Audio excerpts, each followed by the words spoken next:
The meeting to order, and this is the Montgomery County Board of Supervisors, Monday, September 9th, 2024 meeting. Our first order of business is to go into closed meeting, and we're going to have a motion that reads, be it resolved, the Montgomery County Board of Supervisors of Montgomery County, Virginia hereby enters into closed meeting for the purpose of discussing the following, Section 2.2-3711. Number 1, discussion, consideration, or interviews of prospective candidates for employment, assignment, appointment, promotion, performance, demotion, salaries, discipline, or resignation of specific officers, appointees, or employees of any public body. Number 1, Montgomery Floyd Regional Library Board. Number 2, County Administrator's Annual Evaluation. And number 3, County Attorney's Annual Evaluation. Do I have such a motion? Motion. Second. Okay, second. Roll call, please. Aye. Mr. Kitts? Aye. Mr. King? Aye. Mr. Fidzikowski? Aye. Mr. Motts? Aye. Mr. Grafsky? Aye. Chair Biggs? Aye. 7 ayes. All right, we're now in closed meeting.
Mr. Kitts? Aye.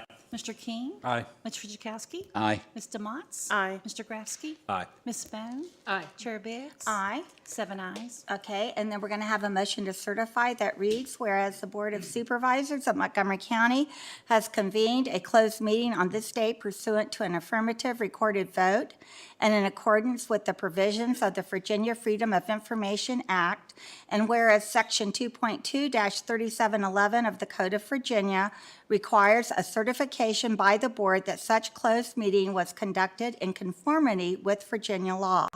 Now, therefore, be it resolved that the Board of Supervisors of Montgomery County, Virginia, hereby certifies that to the best of each member's knowledge, 1, only public business matters lawfully exempted from open meeting requirements by Virginia law were discussed in the closed meeting to which this certification resolution applies, and 2, only such public business matters as were identified in the motion conveying the closed meeting were heard, discussed, or considered by the board. Do I have such a motion? Motion. Is there a second?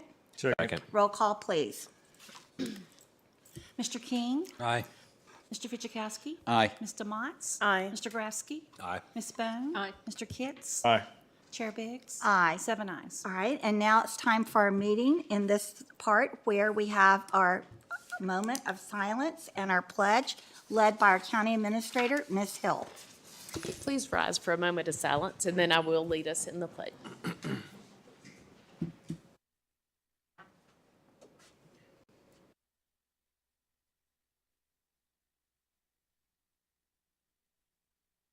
Let us pledge. I pledge allegiance to the flag of the United States of America and to the republic for which I stand, one nation, under God, indivisible, with liberty and justice for all. Thank you. All right. All right, we want to welcome everyone to our meeting tonight. Thank you for coming out, and we're going to start off with our presentations. And our first presentation, our speaker is David Clark, Virginia Department of Transportation. Come on up, Mr. Clark. Welcome.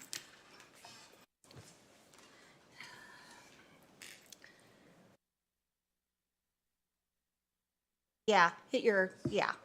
Right there? Oh, there we go. Did I wake everybody up out there? That was good. Yeah, I'll try to tone it down just a little bit. Nothing that exciting to report anyway. So, and as I said, there's not a whole lot, just our kind of normal maintenance activities for late summer. We did get them a lot of mowing done. I think we, in fact, got most of the mowing on the secondary roads now complete. Primary was done for a while. Surface treatment continues on Sterling, Craig Creek Road, Geester's Branch, Brookfield. We will be doing some on Brush Creek as well. Some patching both on Route 11 and a lot of the secondaries here and there. Did some brush cutting on Den Hill Road, Baines Chapel Road, some pipe replacement, and then of course a lot of gravel road, whether it be grading or dust control and things like that, just our normal gravel road maintenance. We have started the construction project, secondary construction project for the county. That's your 6-year plan project. That's Taylor Hollow Road. And they're just now getting started on that. That'll take the first section of that, to remind you, will go from Luster's Gate Road down to that first bridge. We'll have that done probably in a few months. And then we'll begin work on getting right-of-way for the next part, which is the second. We split into 2 projects. That would be the next priority in the plan. So, and that's all I have for right now. Okie dokie, let's go around and see what folks would like to ask or comment on, and we'll start with Supervisor Grafsky. Hey, Mr. Clark, thanks for being here.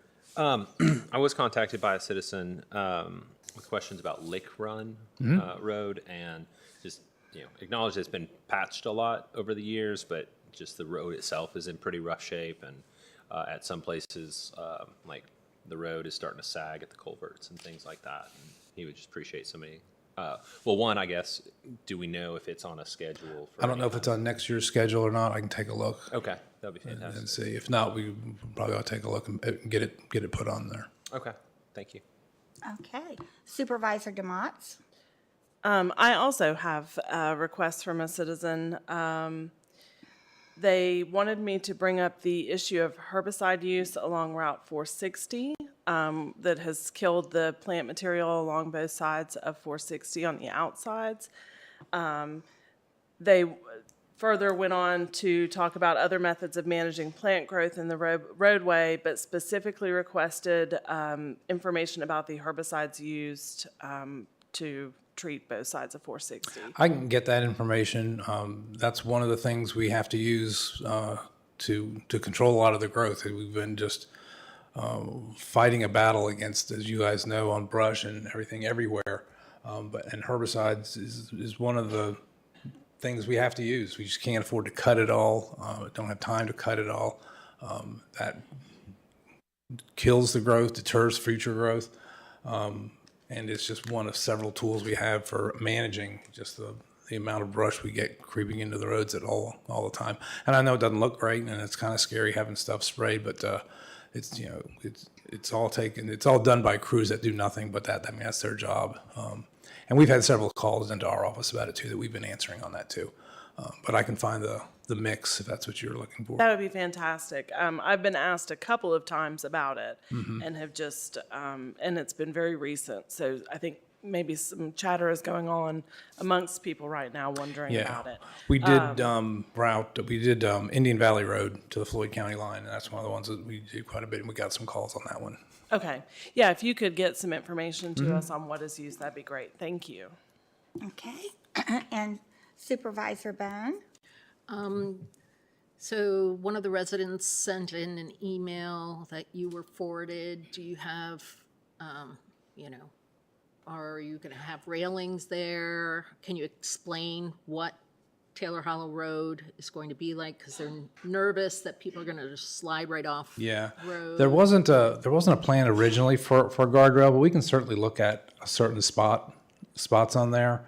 One of the issues is that we understand there are animal trailers and stuff that go out of there. They need a big wide spot, so we don't want to narrow the road down too much.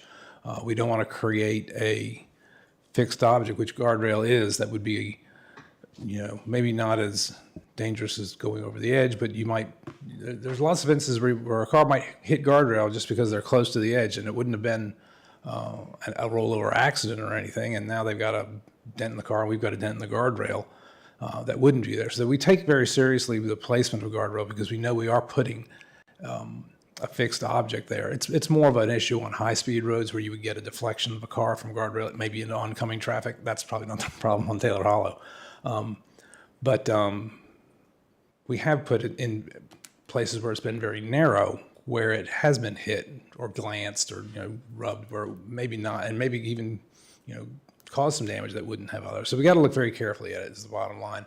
And I know there's some pictures sent. We'll look at some of the spots, and if it's down near the bridge, that might not be such a bad place. But we know those trailers will swing wide. We don't want to create a more narrow situation where animal trailers are hitting guardrail. So, but Can you make the road wider? we're going to pave it pretty much the way. I mean, we technically have about 30 feet that we can do.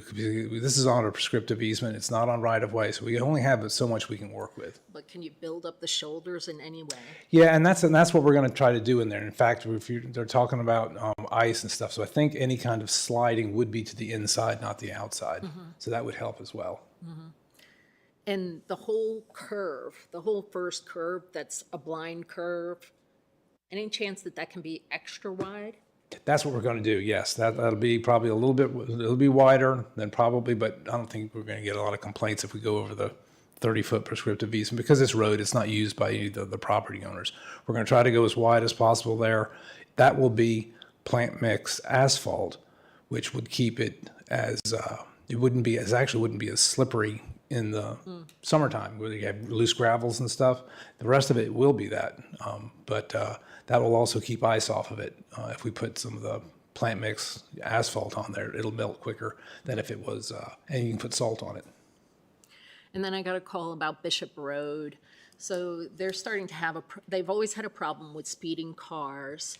Now specifically they're talking about in the morning when the kids are waiting for the school bus, that the parents will not let the children wait at the end of the driveway for the school bus. Is there anything that we can do? Any flashing lights, anything? You could do a watch for children sign. They don't put flashing lights on. Very rarely do put flashing lights on any kind of like a sign or something like that for certain times of day. You do it around schools themselves, Right. but not along bus routes.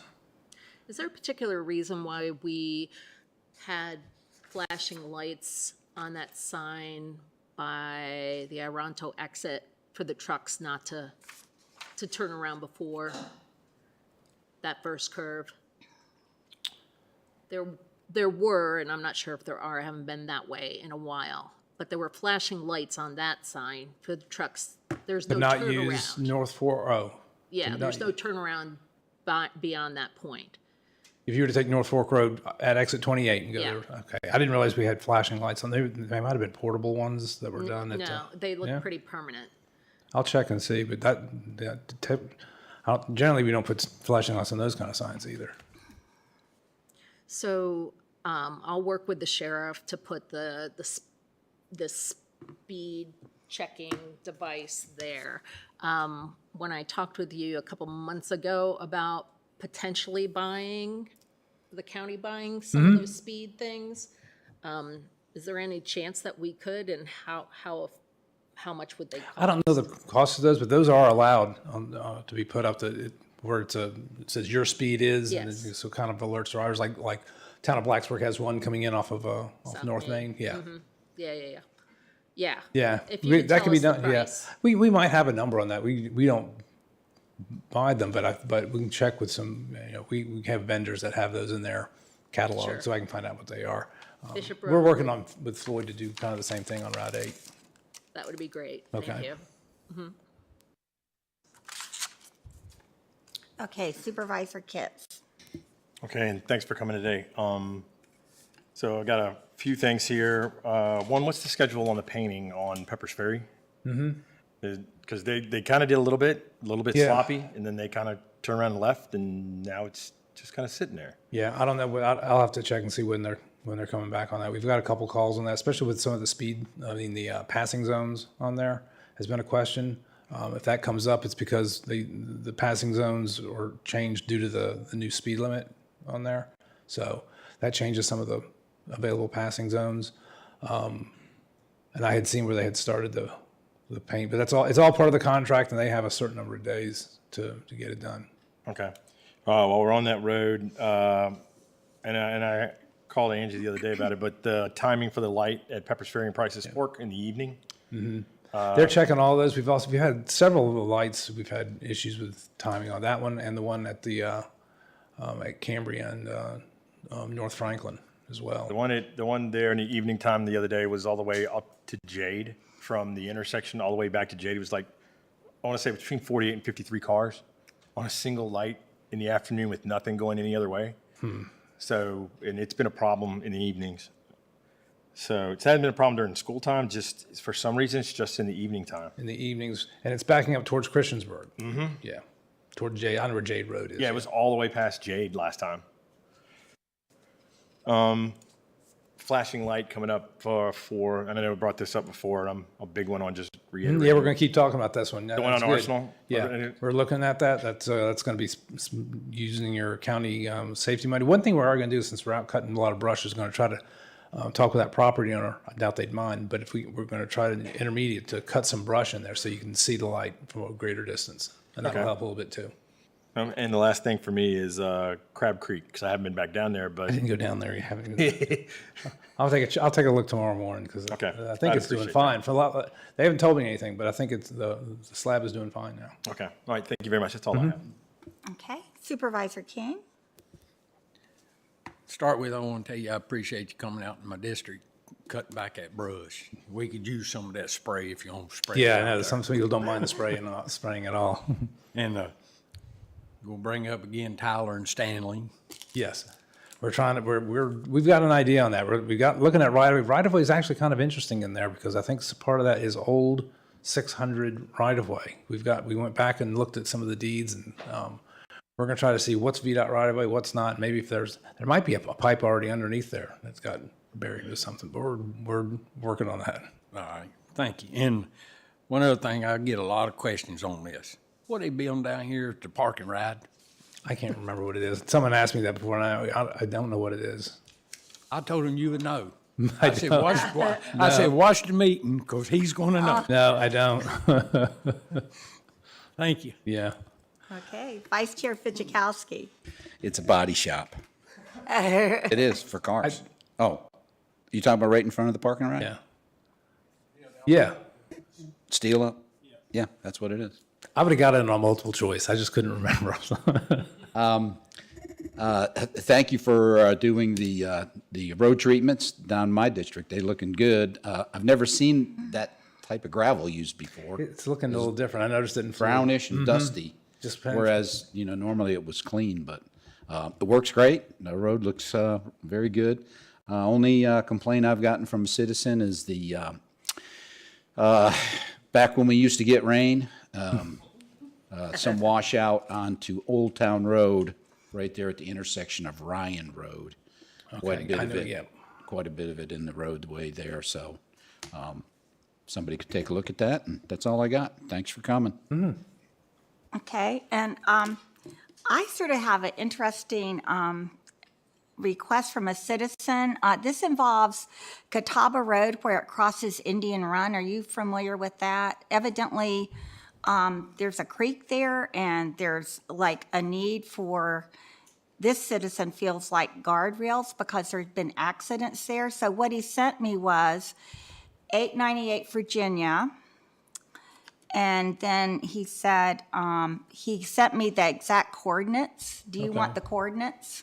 Is it at Indian, right there at Indian Run? Yeah, I think that's where it's supposed to be. And then he sent me and I actually have the coordinates if you want those. Sure. I can write them down, or you can give that to me. Yeah, I have them written down. I can give this to Vicki to give to. Okay.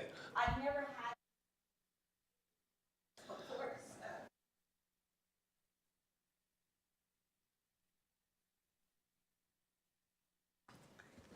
But that's the only thing I had. Did that bring to mind anything else from any other members?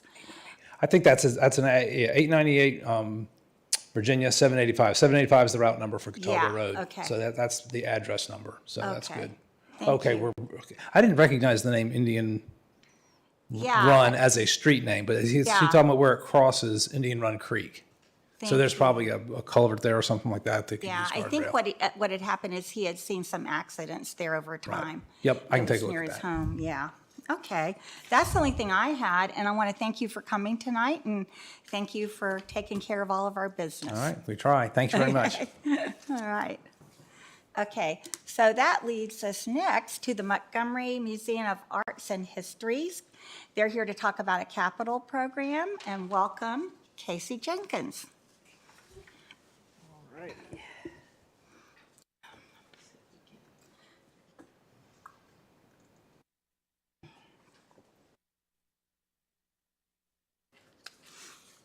Okay.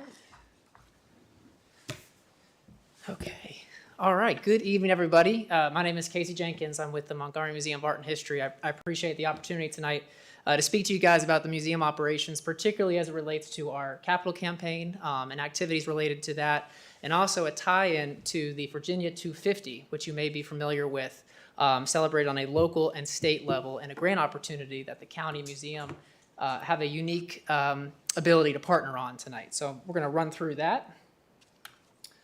So just to give a little bit of a background first about the museum, especially for some of the newer members, we just revised our mission and vision just last year. And our mission is to connect and engage the community through the arts and the preservation and interpretation of our history, which is a way of saying we can do a lot of things with our art and history based on what the community needs are, what the community affairs look like, and tailor that to the audience around us in our growing community in Montgomery County. And furthermore, as we look down the road, our vision is to be a premier regional cultural center that offers creative, inspirational, and enriching programming in an inclusive, collaborative gathering space for the entire community. Blacksburg, Christiansburg, Montgomery County, and to many extents, the New River Valley as well as a regional destination. Just a little bit of background about kind of who we are based on our membership. As you can see here, we are predominantly made up of members across Montgomery County. Roughly 83%, only 17% of that is outside of Montgomery County limits. Of Montgomery County, roughly 40% comes from Christiansburg addresses, mailing addresses, and 35% come from Blacksburg mailing addresses. So certainly an overwhelming amount of our citizens, your constituents, that are here represented at the museum. I'm going to run through this really quick, but this just kind of shows you a little bit about, on a regular year, and this year, looking at our fiscal year, how we have our fundraising, how we raise funds for operations. They include gift shop sales, exhibit openings and facility rentals, government support, grants related to operation, such as the Community Foundation and others. Special events, we do 3 major special events a year, in addition to the exhibit openings, membership fees and dues, Give Local NRV, leased office space, both at our site in downtown and on Pepper Street, and of course, general donations as well that make up all of that. Those figures are represented there.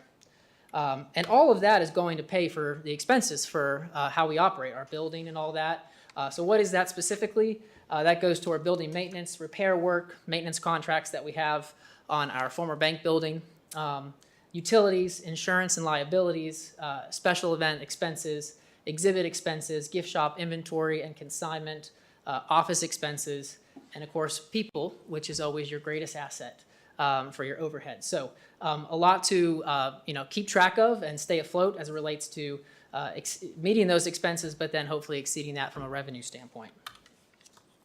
So I want to dive into this idea, this concept of the Virginia 250, which you guys may be familiar with. We'll provide some context there in just a little bit. But before we do that, I want to say thank you to the county for the ways in which you have allowed the museum to help us help you, if you will. And a couple examples here that you may be familiar with. The first item there, the historic Montgomery County Courthouse bell, right? To paying homage to the courthouse. Montgomery County staff has worked with the Sheriff's Department and other community members to preserve and restore this bell, as you can see here. That's members of the museum as well as Sheriff's Department in sort of making sure that this bell lives well on for the history of the courthouse and the history of Montgomery County as well in that bell. And we're just really glad to play a part on that and serve on that committee. And then more recently, we're really pleased, and this is tied into this discussion tonight, but we're really pleased to be the co-lead, the co-chair, if you will, along with Jen and folks on the team here at the county staff level for celebrating Montgomery County's 250th. Sort of how locally we can take all of our pieces across Blacksburg, Christiansburg, Montgomery County, and celebrate its birthday, which is coming up in 2026, very shortly. We're in a very unique position to celebrate 250 years in a way that almost no other locality or municipality in the Commonwealth can do. So that's a huge, unique position that we can be in. And that kind of is really the segue into why I'm here tonight more specifically. So when we say 250th, we're referring to the semi-quincentennial. Has a few other names, but that's the easiest one for me to pronounce. So that's the one I'm going to go with. So as you guys may be familiar, the United States will be coming on its celebration of 250 years from 1776. And so there are federal efforts, there are state efforts, and we get to be a unique position as a local effort that no other county across the Commonwealth can have in celebrating 250 years. We share the same birthday as Virginia and as the country from 1776, so we get to play a very, very unique role in that sense, and we should take full advantage of that. And that's why I'm here today to talk more about what that looks like. So I'm looking around the room, and I think not everybody remembers the bicentennial. I don't. And there might be one or two folks on this board that do not remember the bicentennial, some who might. So, but when you look at that seal right behind you, for example, right, your own county seal, where it says 1976, that was the last time this was celebrated in any large coherent effort. And it was a big celebration in Montgomery County, in Christiansburg and Blacksburg, for those that do remember that. This is something that every 50 years we get a shot to do. So we're coming up here in this 2-year window. It's something that won't be done again for another 50 years. So for those that were there, you know, there's a lot that we can look at and take away from that in 1976. Which is when your seal was created in 1975, so it is almost 50 years old in that sense. And so you may want to look about updating that seal for whatever the next 50 years may look at for the county. But that's what we're here to do today, celebrate what 250 can look like on a local level, which gets me into sort of, again, the full thrust of why I'm here today.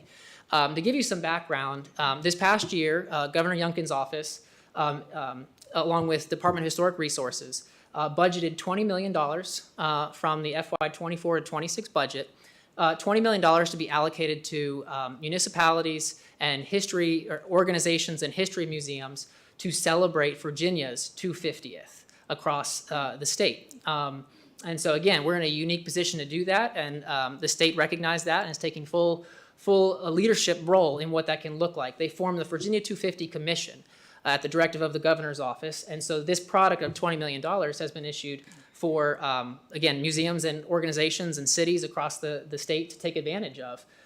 It does not have to, your museum or organization does not have to specifically tie into the American Revolution, but it does sort of, the main aim here is for an economic development standpoint. It does aim at renovations and capital projects that will help celebrate the history of Virginia in many ways and draw more tourists into your region from across the state. So our ability to draw folks from deep Southwest Virginia all the way to Northern Virginia and of course Richmond as well. It gives preference to shovel-ready projects. And so there's a timeline for this with applications being released and full applications that the museum would apply for here on October 14th, middle of October, and then grant awards will be announced in late December with projects that are shovel-ready that can start as early as January of next year. So, and this is why I'm coming to you guys, because as many of you know, I think you've all been in the building before. The museum in a historic bank building is in a very interesting position where we're still trying to transform our facilities into a state-of-the-art museum, tied back to that mission and vision I referred to earlier. And so parameters of the grant here, what's eligible, include ADA accessibility for an elevator, which we do not have yet. So ADA accessibility, exhibit work and design as well. And so it immediately checks two boxes there on the infrastructure front that we can take full advantage of on a local level.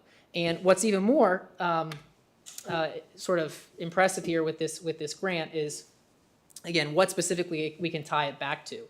So I should preface by saying the DHR and the governor's office will prioritize projects that have a local match to them. You can have in kind, but a cash match of 1/3 is what will be prioritized in the eyes of the state. And it's a big deal for the Montgomery Museum and the county to sort of partner in a way that no other municipality or nonprofit or organization can do in the Commonwealth. And that's why I'm here tonight, because what I'm proposing is a partnership that would represent local dollars and state dollars to help the museum celebrate our history here, everyone in this room, Montgomery County's 250th anniversary, in a way that, again, no one else in the state can do. So you can see here, we've put together an application and package which would include, basically, the funding would be for a limited use elevator to satisfy ADA requirements, followed by, and that elevator dropping you to our lower level and community room, which we would have a full-scale exhibit design and fabrication of Montgomery County's 250th anniversary to celebrate. A lot of fanfare to go with that, and something that we can bring in all of our partners around Southwest Virginia. And what I mean by that is, historically, Montgomery County was much larger than it is today. It was a good chunk of Southwest Virginia, a lot of West Virginia and Ohio as well. But of course, we are talking about state dollars, so we're only going to focus on Southwest Virginia for today. But it makes up 12, what is now 12 current municipalities across Southwest Virginia, all counties except for the city of Radford. And so that exhibit will reflect the history of all of those localities in one. And as we do that, we would form partnerships and regional tourism relationships with those folks, Friends of Southwest Virginia, all their local DMOs, and others to sort of create this unified front of Virginia's Appalachia, if you will, in the eyes of the state. And they're going to care about that a lot because that covers more ground than any other project of an organization who may apply for this. Again, because no one else has this unique position that we're in. So again, we have ourselves a breakdown here of $250,000 roughly for the installation of an elevator to bring you down to that level, and then another $50,000 for architectural drawings. We've already actually engaged Balzer & Associates for those drawings that are underway and under contract at this time. So all the more reason to say that we are shovel ready, and certainly will be by January of next year. And then that fabrication and exhibit build out would also be included in this grant. So what this would look like specifically as a funding request, as you can see here, is a 1/3 and 2/3 contribution from the state and then local government here in Montgomery County, which again speaks volumes. It really speaks volumes in a way that no other applicant will have. So the museum is looking for a cash match of roughly $117,000, which is 1/3 of our total grant ask, which is $350. And we're asking DHR, Department of Historic Resources, to put forward the other 2/3. All of this coming from that $20 million budget that was earmarked by the governor's office this past year. And so that's sort of where we're coming from, this ask. And we are only asking for the funds contingent upon a successful grant application from the state, which I think, again, I have a lot of confidence that if we can make some magic here, then we will have that ability to have a successful grant application. If for whatever reason we were denied by the state on this grant application, I would not expect a dime from the county, even though I'm sitting here today asking you for it. So it is contingent upon a successful application in the eyes of the state. Why are we coming to Montgomery County versus the town of Blacksburg, town of Christiansburg, or anybody else?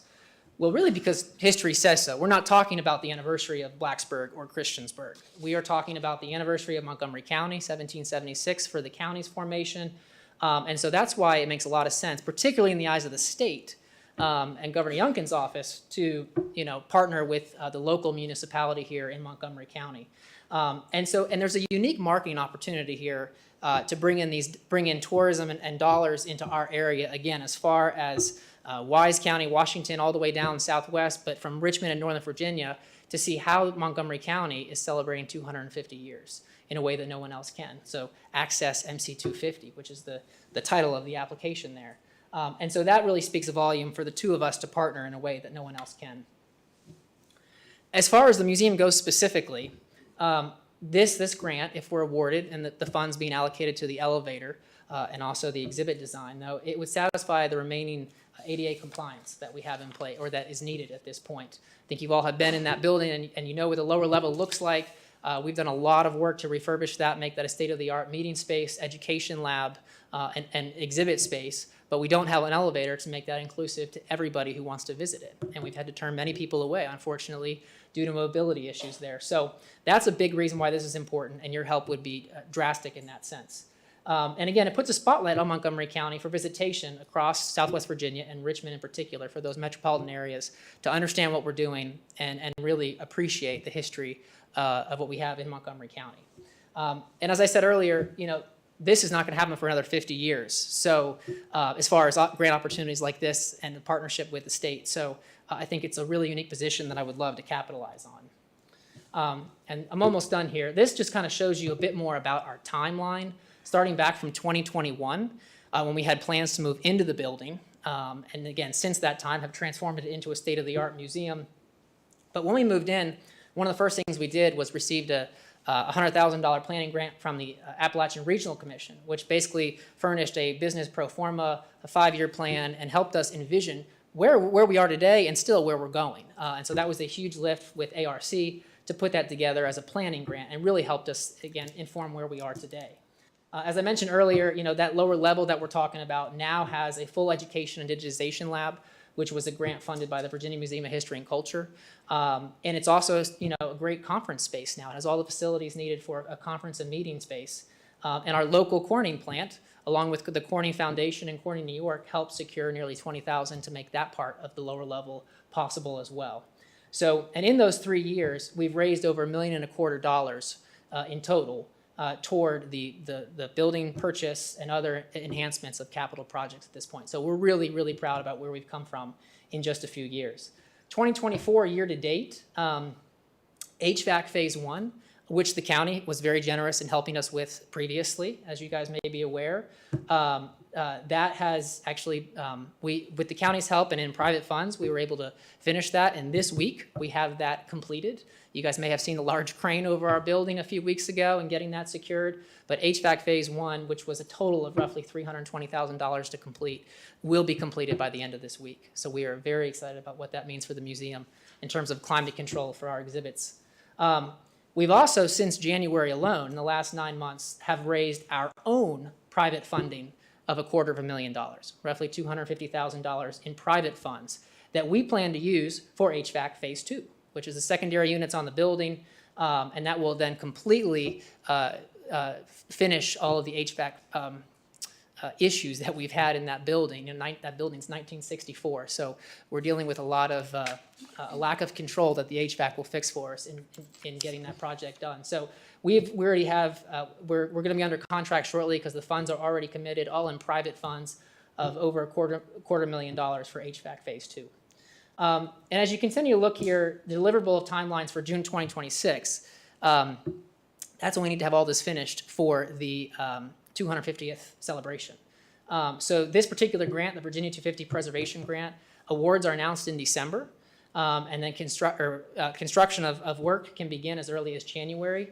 So, you know, if you guys are amenable and this is a favorable request, we don't need the funds right away. We are really more looking for, you know, a resolution or a letter of support or something along that lines that shows the state the local commitment that exists here, and the funds can come later with construction in 2025. And then from 2025 all the way through the first half of 2026, we are preparing Montgomery County, the museum, and Montgomery County at large for a grand celebration that we haven't seen since 1976. So that's what we're here to do today, and you know, we have a lot of fun in what we do. We always appreciate the support that the board has given us over the years, and this is a very unique project that I would love for us to capitalize on and work with the county on in partnership to facilitate something that on a state level would give us all a lot of attention and goodwill as well. So I think that, and I'll just circle back. Yeah, you know, I have this slide up here twice just to say that, you know, when you're investing in the museum and you're looking at your ROI, it's good to be mindful of what our mission and vision is and what sort of things you want to see in your community as supervisors. So we have that here, and you know, we love what we do for this mission and vision statement, and we're very excited to continue that work, and we'll do so, you know, any way we can, but the funding from the county will go a long way as well, so we really appreciate it. Thank you, guys. Okay. Happy to take any questions. Thank you for your presentation. Your passion is definitely there, and we'll go ahead and take questions. And we'll start with Supervisor King. Do you have any questions or comments? Okay. Most questions I had, you handed this out, and I go really ahead. appreciate that. I got one question though. If we allocate this money for that, the elevator, is this elevator going to be used for the museum up and down, or you going to rent spaces out on each floor? So the elevator will be a 3-stop elevator, which does include what we call the half level, and there is leased office space on that half step. So that half step would have access to that, but it would be primarily for our use, our top level in the main gallery down to the community room and education lab. So it would be almost exclusively for museum purposes, just because the tenants don't need to go downstairs at all for any reason. So the people that rents downstairs, you say, There are no renters downstairs. they upstairs? They are on the half step in what we call the wing of the building that faces the back parking lot, but they won't have any reason to use this elevator, especially because there's no tenant or tenant programming space in the lower level at all. There used to be, but there's not anymore. All right, thank you. Yeah, absolutely. Okay. And Supervisor Kitts? So I'm seeing you're starting to bring in limited use elevator, 300,000, installation engineering and electrical. I talked to you before about some of this stuff, but you had one estimate, you're working on more? And that was Yes, that's that's correct. based on the one estimate? That's based on one estimate right now. We think that is the ballpark price, the going rate, if you will, but we're looking to get more estimates there still. Okay. Yes. No, that's all I have. Thank you. Thank you. Okay. Supervisor Bone? I just want to say great job. I think you all, the board, the supporters have just done a wonderful, wonderful thing for the county in these last several years that you've gotten the building. The prominence in downtown Christiansburg is just fantastic. The exhibits are awesome. I want everybody to go and visit the museum because it really is pretty fantastic. And you're not letting up. Your foot's on the gas, and it's a huge asset for the county. So thank you for taking the initiative and bringing this proposal to the board. I think it will be a big ROI for the county, and seizing the opportunity for the 250th anniversary is pretty, I mean, I don't see how we can't win with this. Thank you. Thank you. Okay, and Supervisor Demots? I don't have anything to add. I agree with Supervisor Ben completely. Thank you for being here and for kind of spearheading this effort with some of our county folks as well. Thank you. Okay, and Supervisor Grafsky? So piggybacking on the last two comments, I remember when the museum was in a little house out on Pepper Street and working with Sue back then. And so congratulations on how hard you've worked and how far the museum has come. My only question, and I know you talked about it, and I do value the partnership between the county and the museum, but with like almost 63% of your membership coming from the two towns in the county, I guess just a little involving them in some of this. Yeah, I don't know what that opportunity might look like. Yeah, no, that's a good question.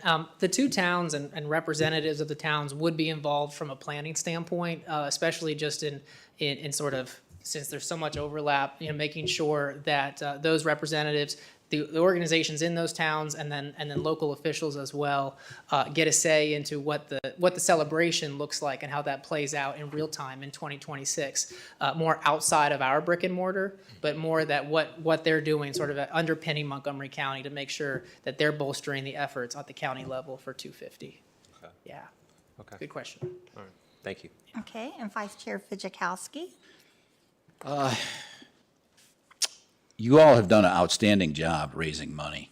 Really quite unbelievable. 1.25 million. I mean, that is mind-boggling. But I thought I heard you say something towards the end of your presentation that you won't be asking us for another 100,000 for 50 years.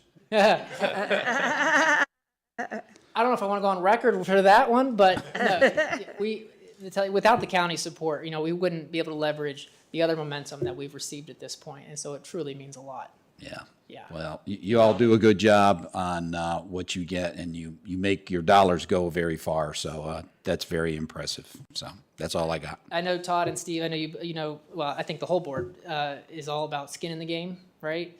And we want to make sure we demonstrate that by dollar and then the intangibles as well. But as long as we can facilitate that for what we're doing in-house to raise funds and have good PR, I think we can go a long way.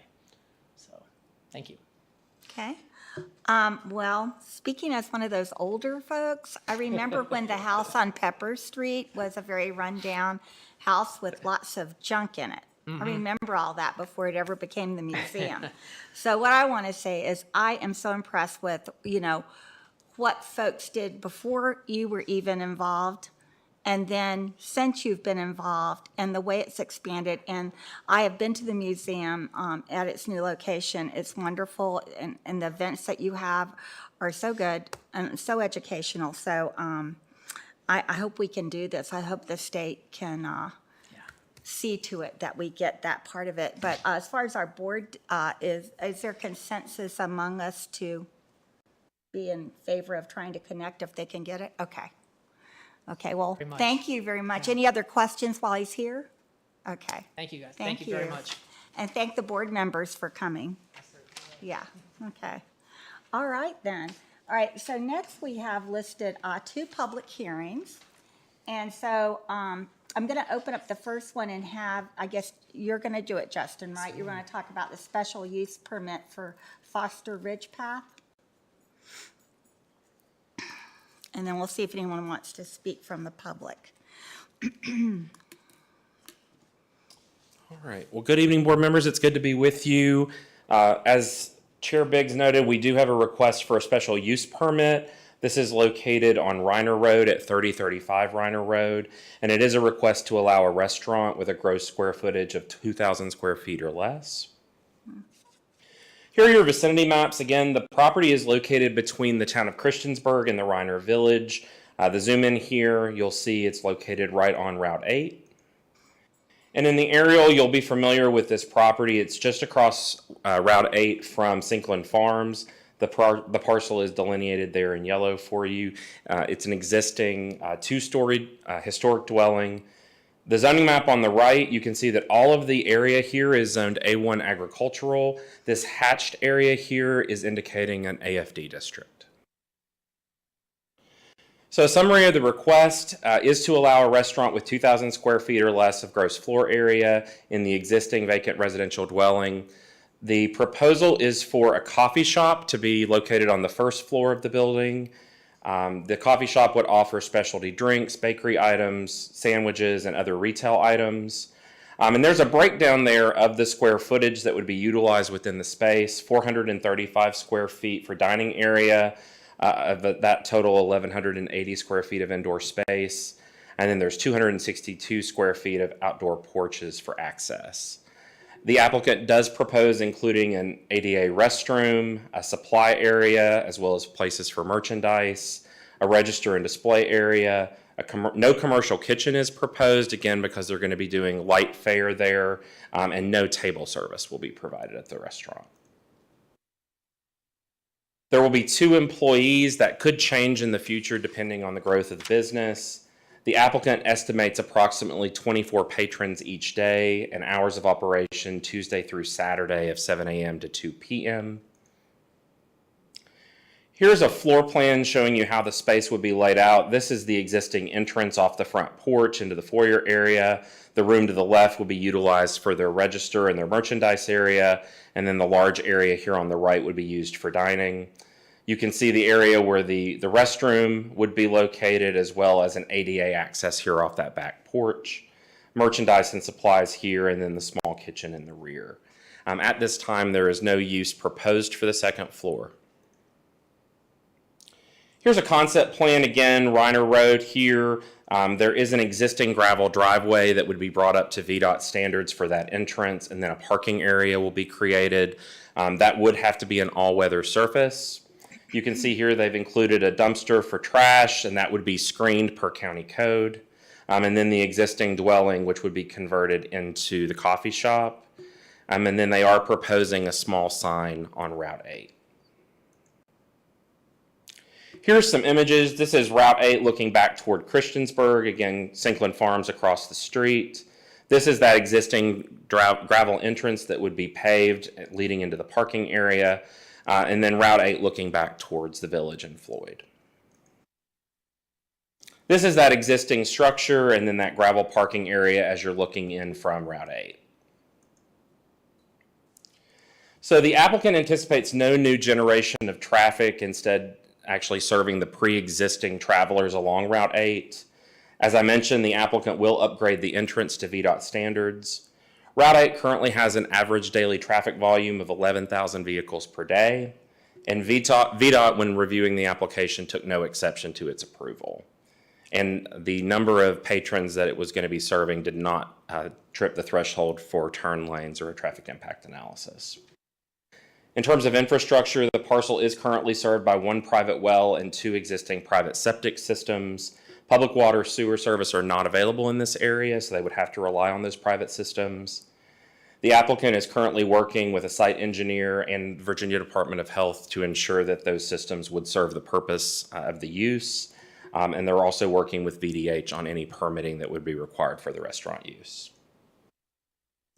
In terms of the environmental impacts, it does not lie within a FEMA-designated flood zone.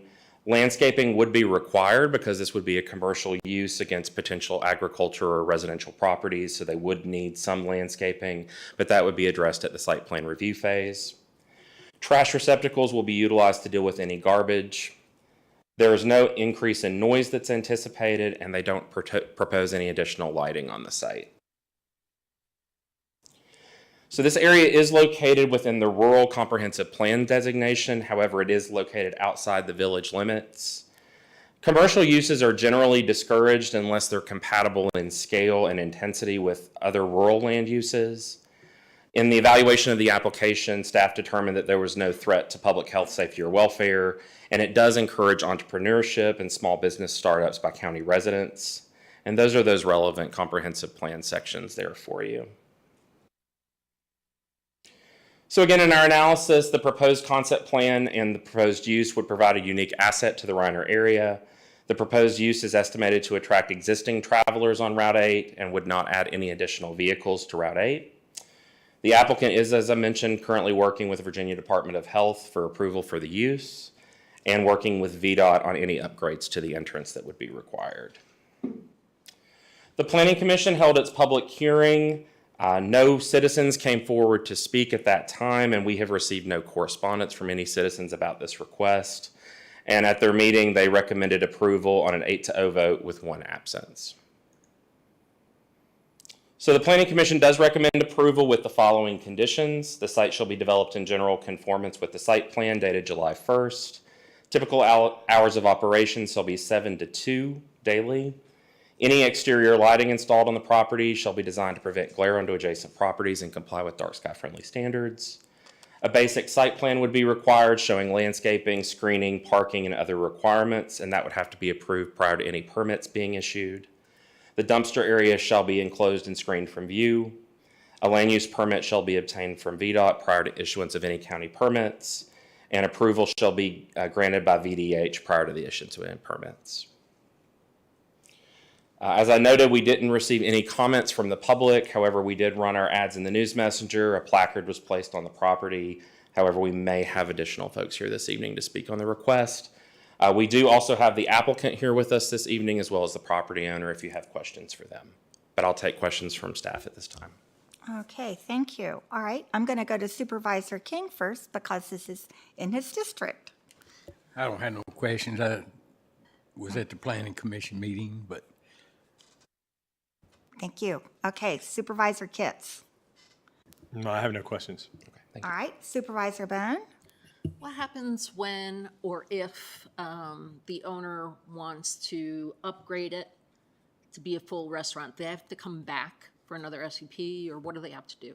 So there is that limitation on the square footage for the special use permit. If the size of the dining area was to change, that would also trigger changes to parking and other requirements. So we would have to reevaluate it at that time to determine if it was still meeting the SUP conditions. Okay, thank you. Okay, and Supervisor Grafsky No questions. Thank you. Thank you. and Supervisor DeMotts. I don't have any questions either. Thank Okay. you. Thank you. Vice Chair Fidzikowski. I have no questions, thank you. Okay, I don't either. Would the applicant like to come forward to say anything at this time, or? I think he's available if you have questions, but Okay. he didn't have a presentation. But we don't have, okay, sounds good. Would anyone from the public like to come forward at this time and address us during this public hearing? All right, seeing no one, we'll close that public hearing and we'll move to our next one.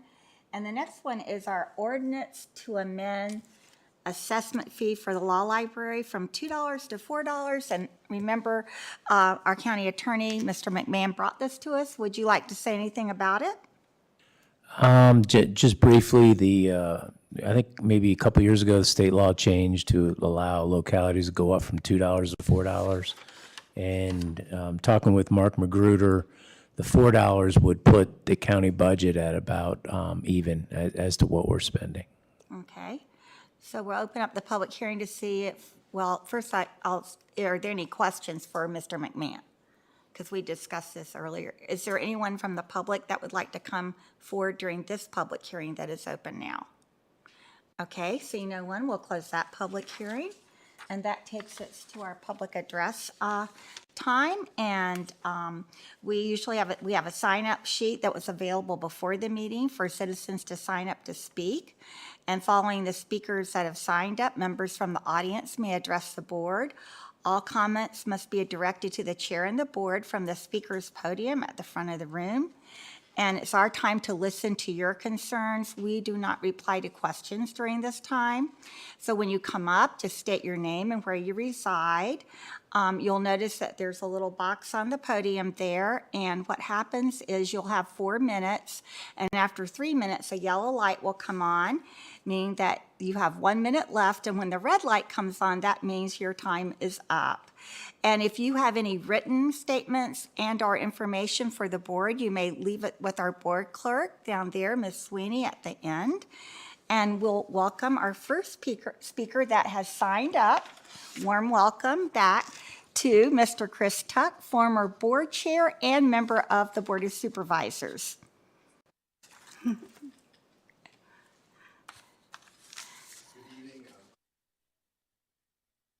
Turn your mic on. Yep. Turn your mic on. Your microphone turn on. Yeah, you got it. All right, I'm Christopher Tuck. I live in District B in Walton, and I'm here tonight to talk with you a little bit about the current plans that are being discussed at Virginia Tech and the housing of students on a massive scale on campus. And why is that a concern? Where you're talking about thousands of bedrooms. I think Tech has looked to allocate just to study and plan $19 million. So when you look at that, you say, well, that sounds great. We're going to have an expansion of Tech, but what you're going to do is you're going to have an expansion of services required, but you're not going to get any tax dollars. And they're going to be directly competing with private sector. And they're going to be able to do that without having to pay any real estate taxes. They encourage businesses on Tech's campus to compete against our local businesses. And so why am I convinced? And some people may say, well, look, maybe Tech will help out. About 5 years ago, I was on this board, and we had members from Virginia Tech Foundation promise us that if we would just vote for a bond issue, they would sit down and talk with us about taxes and payments in lieu of taxes. We have not gotten a nickel in 5 years. Nothing has been done. And so what we need to do is try to work with the town of Blacksburg, and they have some legitimate concerns. They're worried about students pushing into neighborhoods in Blacksburg, and that's a legitimate concern. And they have also tried to build up density, and that's very important to address the density. And that actually pays, because when we have these additional services, our residential houses are not going to cover, they don't pay the bills. Commercial and these dense structures for student housing do pay the bills. So when you have this situation, and you can look in the town of Blacksburg, yes, they've done density around, but there's also some opportunities. In looking out towards Fox Ridge, and it's my understanding right now, Fox Ridge is only about 88% capacity. And that's because they've got vacancies, and they are competing against the Edge and a lot of the other entities that are really close to campus. And guess what? They're going to be competing against housing on campus. But what if the town and the county work to connect the little gravel road that runs by the barns, connect it out with Fox Ridge? You would help alleviate some of the traffic on Price's Fork Road. You would be able to connect that in, and you would have buses and students going directly onto campus. Now, as a Board of Supervisor member, I know that there's supposed to be this wonderful bypass that's going to connect in Price's Fork. I hope to live to see that. But this would be a simple fix to try to help, but also working with the town of Blacksburg to say, no, this isn't a good idea, because when we are going to need to address this, we're going to have increased services. We're going to have to raise taxes on Montgomery County citizens to be able to pay for those services, and we're not going to generate any tax dollars. So I encourage you to reach out to the town, work with them. I'm going to speak in front of the town and say exactly what I'm saying here tonight to you. Reach out to the Virginia Tech Board of Visitors, saying it's important for our community to be strong to be able to support. Reach out to the governor's office and say that this is not a good idea. Thank you for your service and your time. Thank you. Would anyone else like to come forward during public address at this time? Okay, seeing no one, we'll close public address, and we'll move to addendum. Are there any, Ms. Hill? No, there are none tonight. Okay, then we'll move to items of consent. Is there a motion to put that on the floor? So moved. A second? Second. Okay, any discussion? All right, roll call, please. Aye. Mr. Fidzikowski? Aye. Mr. Motts? Aye. Mr. Grafsky? Aye. Ms. Bone? Aye. Mr. Kitts? Aye. Chair Biggs? Aye. 7 ayes. Okay, now we're into old business, and the only thing that we have is from before is our special use permit, the Steve Grant Living Trust multifamily dwelling. And Bree, I think, is going to help us with this. Yes, she is. She has a brief presentation and can answer questions.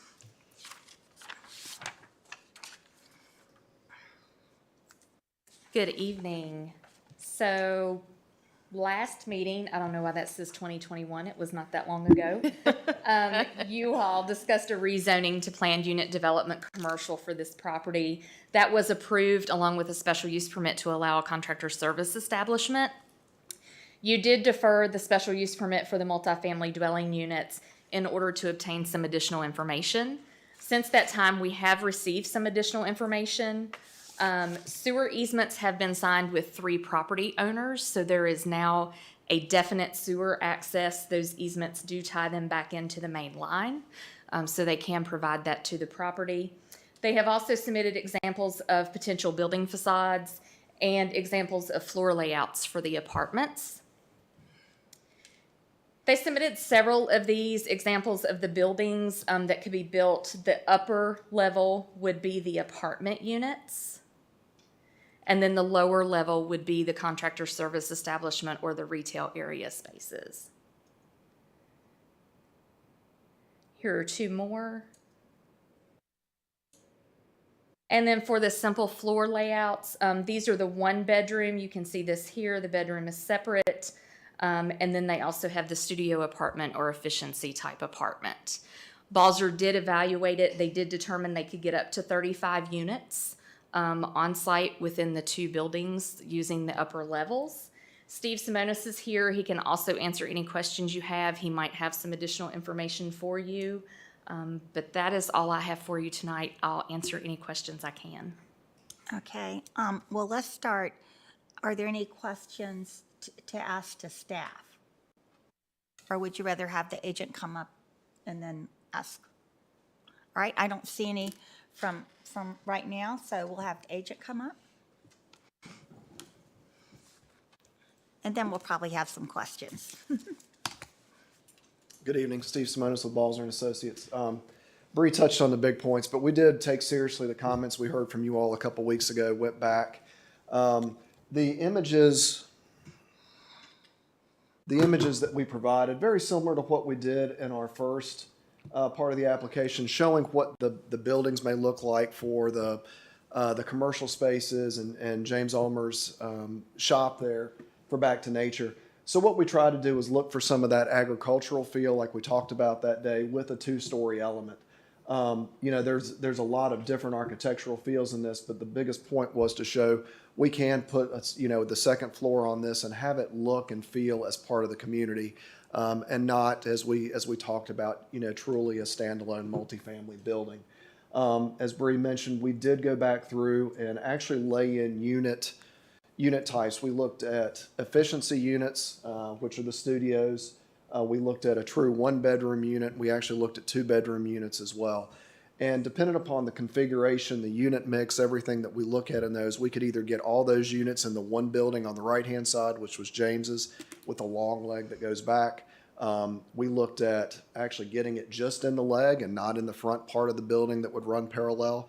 We could do that with efficiencies in just 1-bedrooms. If we kick up to some 2-bedroom units, we could fill in some of the front building, and that's not even taking into account the Phase 2 building, which was where Scott Sink talked about, you know, doing an expansion of Heathwood Market. So we've got plenty of square footage to get a range of unit sizes for these multifamily, these minimum 35 or maximum 35 unit apartments, anywhere from 400 square feet up to close to 1,000, depending upon the size of the units themselves. So we took a lot of time to do that. The other piece of it I wanted to be sure everybody was aware of is there was a comment, I believe, as far as management of these. James has already engaged a local real estate company that would help us with the market demand on what's best to put out here. So whether it is efficiencies or 1s or 2s, and would help with that association that would be set up to maintain the premises, the units themselves, help with the leasing, and again, as I said, the marketing of it itself and the overall management. So there would be a professional management group that would be helping with this as well. And I think that was it. And again, just you know, James included a letter that came in with this as well. We had our signed sewer easements that Bree mentioned. But as Bree mentioned in our first presentation a couple weeks ago, part of that PUDCOM zoning district does encourage, you know, some low-density residential use within that. So we do feel this is an applicable use to add into this development. But I'd be happy to answer any questions the board has. Okay, we'll start with Supervisor Grafsky since it's in his district. Hey, thanks for being here, Mr. Simones. So I do have a few questions, and so one of those is, how is the second floor access, or how are these apartments accessed without either going through? Is there exterior? There would be an exterior. So let me go back, and I don't have a full master plan here, but I'm going to go back to this little picture that Bree had on the front of hers. So I'm sorry this is so small, but the way we laid it out, so if we were looking just at the Back to Nature building here, we looked at a stair tower that would be accessed from the outside of the building here. We looked at one on this side, and then probably a center corridor elevator. So because all these would be on the second floor, they'd have to be handicap accessible, so we'd have to put an elevator in to serve them. Okay. Thank you. And then, one, I'll just make a comment. It's encouraging to hear that you looked at potential layouts where that's just on that back kind of section of that. And so again, it kind of maybe removes it from the road and things like that. So I do like that consideration. But going back to the original presentation and Mr. Ulmer's, allusion to that a lot of these may be utilized by employees of his company. And, I'm just thinking through the seasonality or the seasonal nature of Back to Nature and the work that they do. And so, the by right hotel motel is restricted from the use, associated with this, but given the seasonality, I'm worried about, and I don't know where the line is for like short-term rentals, or, are people going to come in and lease these for 6 months out of the year when it's warm and we're doing the outdoor work, things like that. That might have been a better question for Bree, I don't know, but that's one thing that I'm, that still concerns me a little bit. Okay. Yeah, and I can't speak to the timing on that. That would be a question. I just don't know the answer to that. Sure. But I know that's not the intent. When James was looking at this, it was his employees that he has on at full time that do struggle finding affordable housing and transportation to and from work. Again, that's not necessarily going to be his only and primary target, but it is one avenue that he said as we started thinking about this multifamily, it could be a win-win for keeping activity on site, supporting the businesses, and providing a support to his business as well. Okay. Sorry to make you come back up. That's okay. That's what I'm here for. So they would not be allowed to do short-term rentals in the PUD-COM district unless they came back to you all, and we would actually have to add it to be allowed in that zoning district, and then it would have to come back to you all for additional approval. Okay, great. No, that's good to hear too.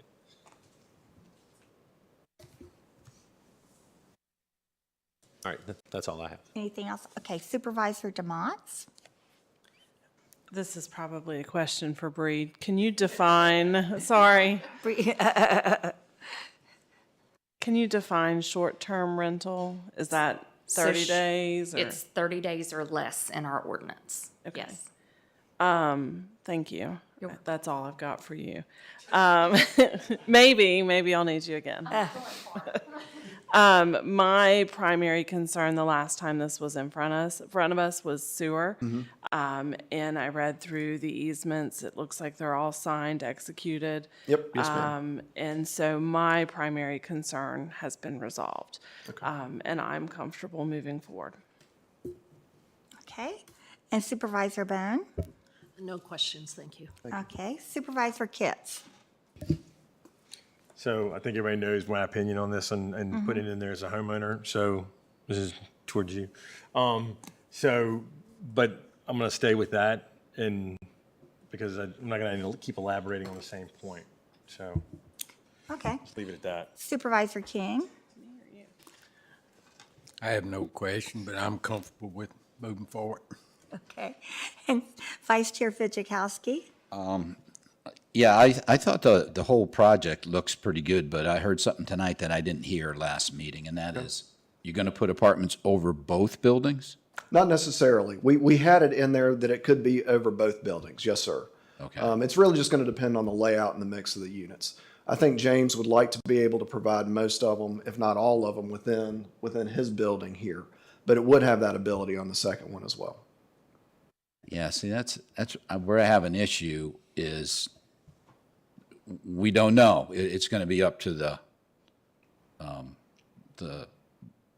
whoever owns it and runs it. It's going to be up to them. And But we're still limited on we're still set at the maximum number of units. And so that the maximum number we could have out there is 35, whether it's in one building or two buildings. And the architectural piece of it would be similar, whether, the images I showed tonight, whether it's in one building or two buildings, because they're going to have that same architectural feel. do we know how many employees work for the landscaping? I want to say James has about 35 employees right now. Okay. And two-bedroom apartments kind of bring the thought of children could be living there? I'm sure they could. I so mean, now- we couldn't discriminate against anybody. We with wouldn't that, want but- you to right. do that. No. But, so so now there you got a could be. school bus stop in there too. Okay. So, see, these are all things that this board has to decide on, whether we want to allow that on that road. And let's face it, whenever we talk about Price's Fork Road, that it's always about the traffic. And to me, 35 apartments, if they're not all employees, then they're going to be coming and going to and from work too. So they'll be jumping in that mix of traffic, which is never stops. I think I've told for 15 minutes solid, you can't get into it. So that, I don't know, I would hate to see something there that's going to cause more problems. But then again, maybe I'm thinking small, but it just seems in my mind 35 apartments is a lot. And I thought it was just going to be on that one building. And likely, again, Supervisor Pichikowski, I think it probably will be. It's going to be more beneficial to the project in phase one if we can get those residential units. If you start looking at the economics of what it's going to take to build this project out, the residential really helps push that over the line to be able to make it, function financially after it's up and running. We were running numbers. James and his realtor were in the office last week as we were talking through unit mixes and sizes and things like that, and just running some back of the napkin, cost on this. It's an expensive project. It's a big project. We've got a lot of offsite infrastructure, so the residential piece is I hate to put it this way, but could really make or break it. So it's important to the project. Well, that was another question I was going to ask you, how critical it was to have that component of it, since we approved the other two requests. Bree, I got one for you now. This is going to make your ankles stronger getting up and down. That's right. So this is good for you. Part of my therapy. There you go. If a management company was to take this over and an employee would have to go to the management company and rent the apartment. So they're there 30 days and they get fired. So then they hire somebody else and they're there 60 days and they get fired. No, they get married and they run off to Hawaii. That's what I meant to say. That's not looked at as, I mean, it's almost motelish if you. Right. No, we would not look at that as short-term rental unless we had some type of documentation that it was not a long-term rental. Normally, anytime you do a rental, you're under a lease, and that lease normally goes 6 months to a year if it's a long-term lease. If it got to be a reoccurrence and we got a complaint, we would probably reach out and say, we have heard that you may be doing short-term rentals, please confirm that you're issuing long-term leases. Okay, all right. Yes. That's what I was wanting to hear, how we would enforce that. So thank you. Yes. Thank you both. You're welcome. Okay, Supervisor Kitts? So, Bree? I thought I'd catch you before you walk. I'm just gonna Thought I'd stand catch you here. before you sit Yeah, down. just Now, stay maybe here. you can help me with this because we talked about this. Now we talk about multifamily. We're not talking about professional. Now we're talking about family. We're going a little beyond that.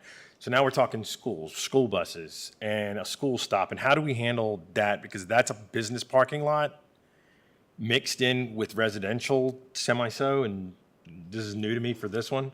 So now how do we play around with the bus? Because we're not putting it on Price's Fork, because that's the only connecting road right there, because the rest of it's a parking lot. I do not know what the schools would do. We would leave it up to them and their transportation consultants. I know they do have other stops along Price's Fork Road. At the same point, this is a commercial entrance, so I don't know how that would work. All our applications are sent to the schools for their comments. We did not get any back from them on this. Did we push it that it was going to be multifamily and the possibility of having children, or did we stick with professional? I don't know that it really said that it was professional versus family. We just told them it could be up to 35 dwelling units, so. We did have our student section in our Yeah, application and- to show how many students could live there based on the national averages we provide in every rezoning application. Yes. How many were we talking about, Steve? I'm just top here. You said you got it, but Yep, I've got it right here. And I do know after consulting with the superintendent on some comprehensive planning things the other day, that national average is starting to go down. So probably what we have would be above. Yeah, well, I thought I had it right here. So it's 0.6 students per. Per unit. dwelling. No, so you're Mike. at, Steve, can you speak into the mic? Sorry. It's okay. sorry. so you're probably looking at 16 or 17, so it's about 0.6 students per dwelling unit is what we have to figure. So a little over half of that 35, so you're somewhere in that range. And that's based on the national averages that we use and we provide to Montgomery County, to the school system every application. Okay. So, all right. Thank you. That's all. Thanks. Okay, Supervisor DeMotts. Can I insert just a comment here? Multifamily and professional housing, there is no distinction. Children can exist in professional housing, they can exist in student housing, they can exist in multifamily. So, and even in a studio apartment, you could have a single parent with a child. In a one-bedroom, you could have a parent with 2 children. And so I think probably with any housing application, it's a good practice to know that there's going to be a impact to the schools. And this would definitely, I think, probably need a bus stop. Anything else? Okay, I had a couple questions.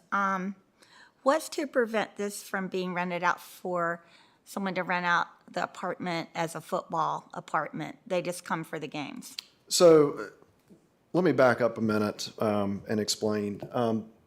I'm sorry if the employee housing has caused concern. That when James brought that up and we talked through that, we thought that was one of the best ideas of this whole project, is be able to have employees. So the idea was not that it's seasonal labor or it's short-term rental. As far as somebody renting it for a game day, this would be managed. Back to Nature Landscaping is not the owner of won't be the owner of this building. They will likely have an LLC set up for the overall development company itself, and there'll be a separate management company and owner of the building. Back to Nature will likely just be a tenant. So while James may be an owner of both, he may have partners that are part of that overall ownership structure. So when you're renting an apartment, it's no different than any other apartment. You're going to have to sign a lease based on those terms that the management company sets. I know most of the apartments are it's a 1 year. I'm looking at Supervisor DeMotts because I know that's part of your world, but it's typically a 1 year, a 1 year lease. So if somebody were to lose a job and move, they'd have to break a lease, just like they'd have to break a lease at Fox Ridge or the Adams at Pepper's Ferry or anywhere else. So it's not set up that would be short-term rental if you were renting it out as a game day. I don't know, some people are rent for the whole year and only come at game day, just throwing that out there. And the other thing is, we talk about affordable housing a lot. Is this going to be affordable rent? Because we're talking about people that I envision, I'm not sure what their salaries would be, but when you look at rent around our area, it's very high. So would these be more affordable rentable units? We all know the word affordable is a little tricky. It's not affordable from a standpoint that it's going to hit a certain percent of the AMI, that we talk about with a true affordable or a workforce housing project. It's not that. We're hoping the rents will be lower than what they would be if you're living within the town of Blacksburg. Yeah, You're- that's you're what moving a I little was further out. wondering about that. Yes, part ma'am. of it. Okay. Did that bring any other questions up for you guys at all? Just to throw this out there that I stay consistent with this, but hope is a four-letter word, and it should not be a planning consideration. So when we say likely, hope, it's not locked in. This is what we try to do, but just it's a trick word for me. So, but we talked about hope and likely, and we still want to approve this for that reason. And some of the stuff I think it's a good idea, but I still have a problem with we're talking about what we hope to accomplish, what is likely to happen. So I'm just, again, throwing that out there. And thank you for the clarification, April. I appreciate that. Okay, anybody else? All right, well, thank you for your Thank you. information.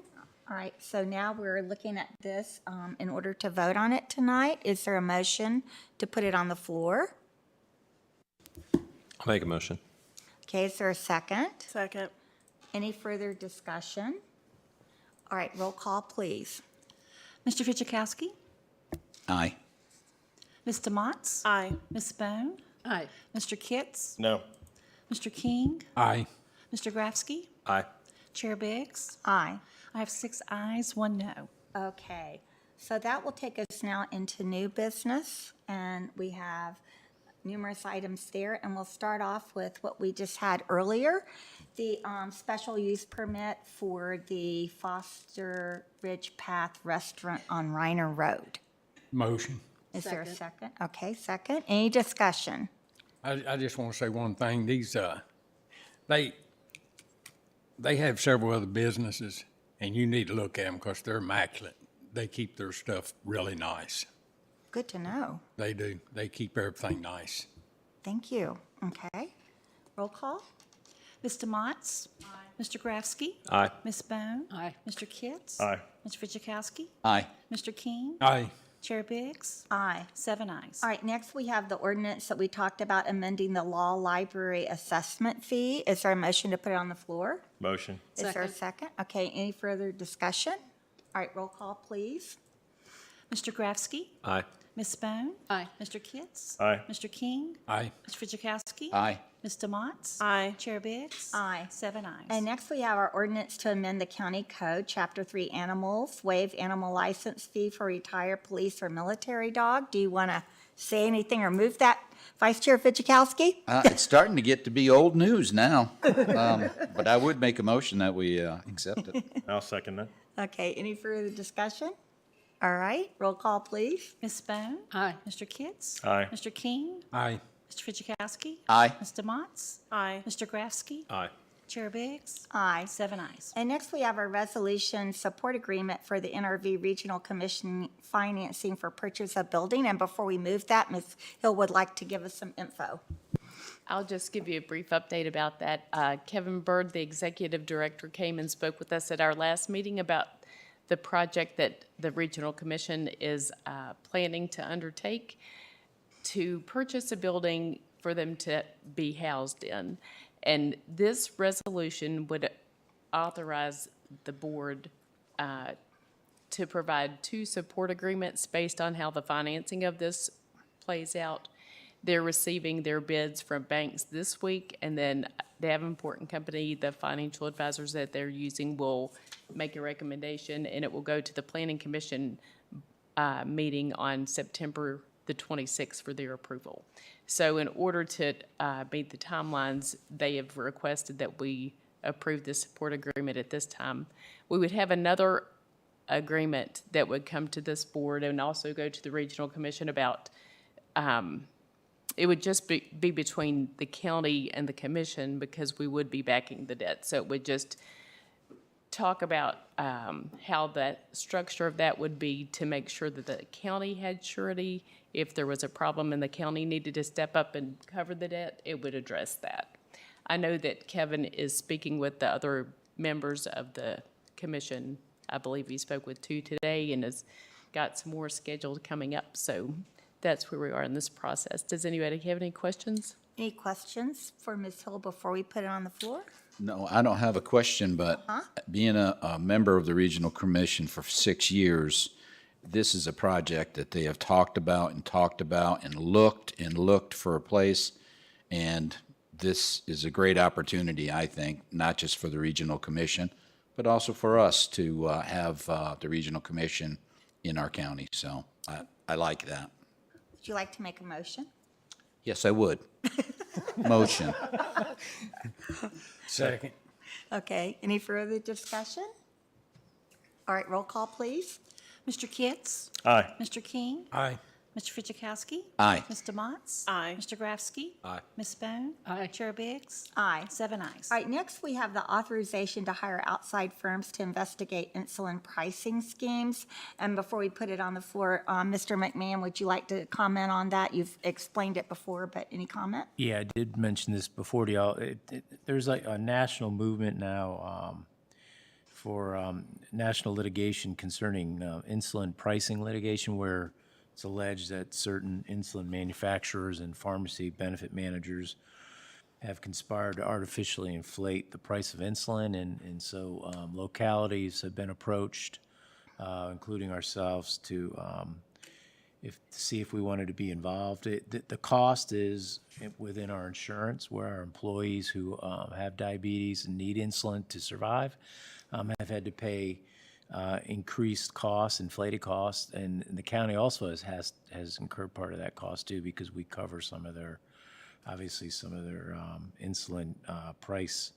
And so what this resolution does is it authorizes the firms mentioned, and some of these firms are the same ones who are representing us in the opioid litigation. They've done a great job. And like I said, it's national. It's going to be going to what's called an MDL,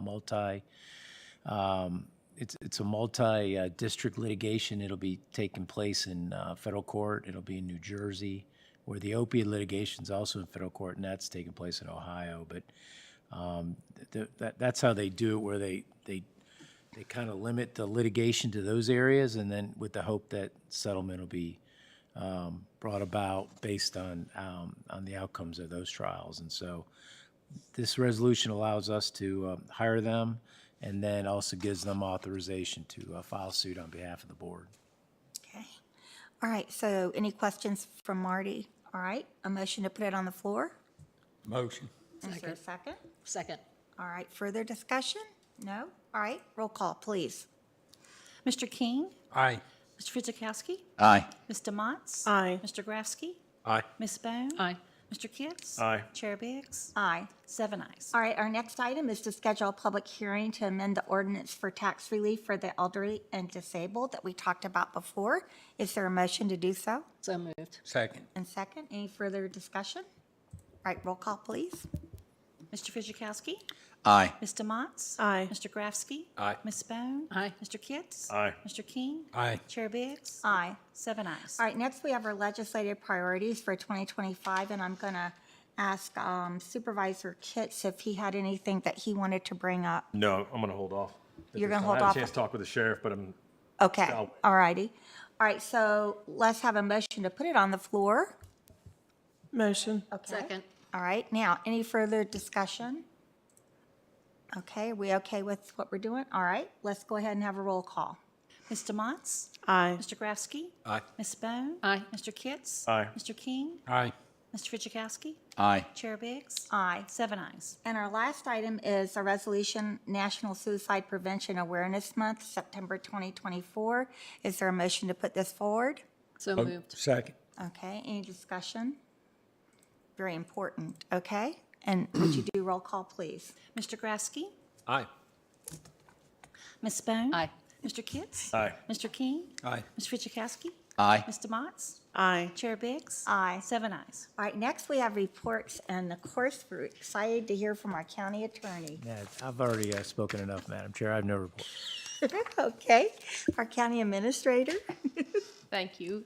As I was preparing my report today, I realized that I have a theme. That's not typical for my report, but my theme this week is collaboration, and that's exciting for me. There are several things I want to share with you. Our broadband project, which is a collaboration between GigaBeam and AEP and our economic development folks in the county, we've worked really hard with this partnership. We have now 229 serviceable addresses That's a long way from the total that we have scheduled to come online, which is about 11,000. But 229 serviceable addresses came online this past week. And I know that the folks with GigaBeam, the internet service provider, were out and about this weekend. They worked, I believe, on Saturday and Sunday, reaching out to the community, and they're beginning to schedule installations, so that's some good news. Some of us, some board members might have part of this in their reports as well, but some of us met with the Link team and folks from Virginia Tech this past week, to kick off the Partnership for Progress, which that initiative is to help Virginia Tech is spearheading that, and they're working with the two towns, Radford and Montgomery County and others in the New River Valley, to help develop some shared goals for the region. And then the last thing I wanted to report about is collaboration among our awesome employees. We've been taking part in Clear the Shelter, an event that was for the entire month, and it wraps up tomorrow. It raises waives the adoption fee for the month, and they've had a really great success. They had a good weekend this past weekend. Lots of kittens have been adopted and some dogs have been adopted. Our public relation and community engagement team has done some awesome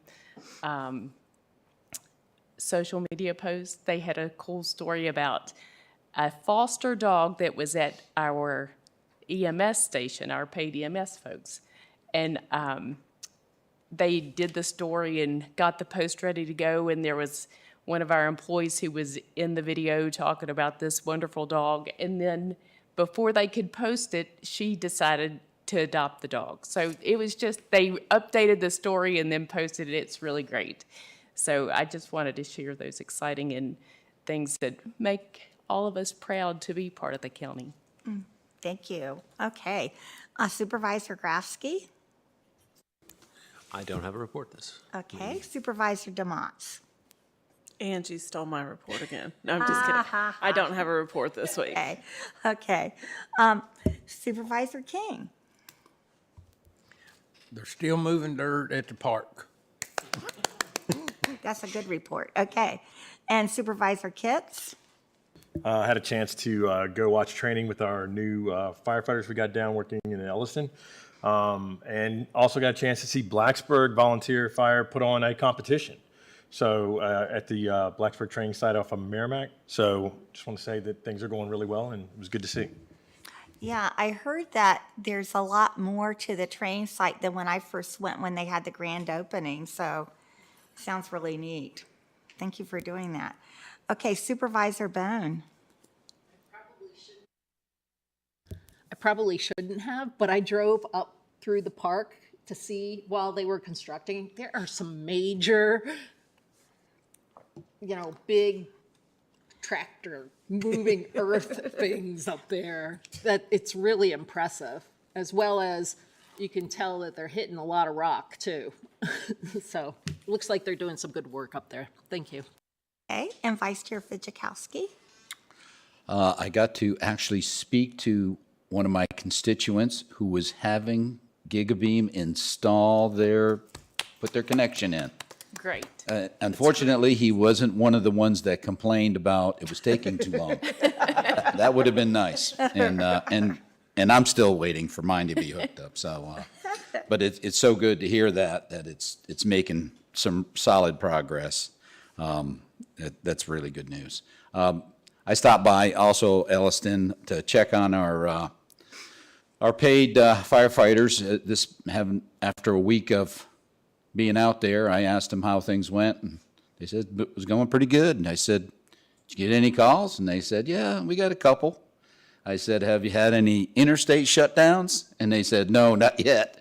I said, "Well, they're coming," because that's the name of the game out there. And also, yeah, I met with the Link Strategic Partners as part of the steering committee. So you all should be very afraid that I am making suggestions for us all to collaborate. But hopefully, maybe early next year, they'll come out with a plan for all of us to make everything work even better together than what we have.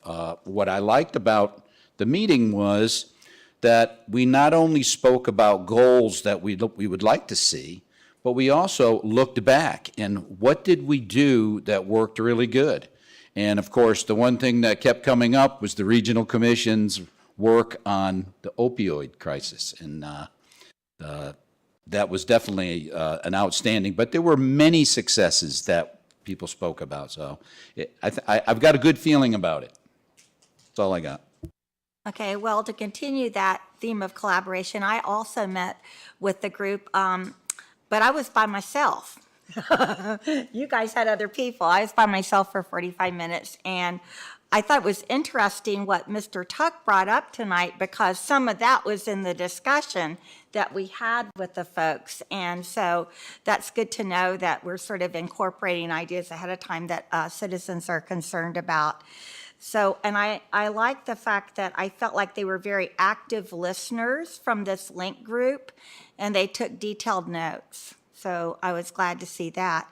And then Supervisor King brought this card to me, and he asked that I read it, and it's from Volunteer Montgomery. It says, "From a most grateful heart, thank you. Thank you for approving our bench project, the members of the bench committee with Volunteer Montgomery." And in turn, we want to thank them for the bench. So thank you, Supervisor King, for bringing that to us. Anything else for the cause? Well, if not, then I guess we will see each other later on. And our meeting is dismissed. Adjourned. Here, you can put that.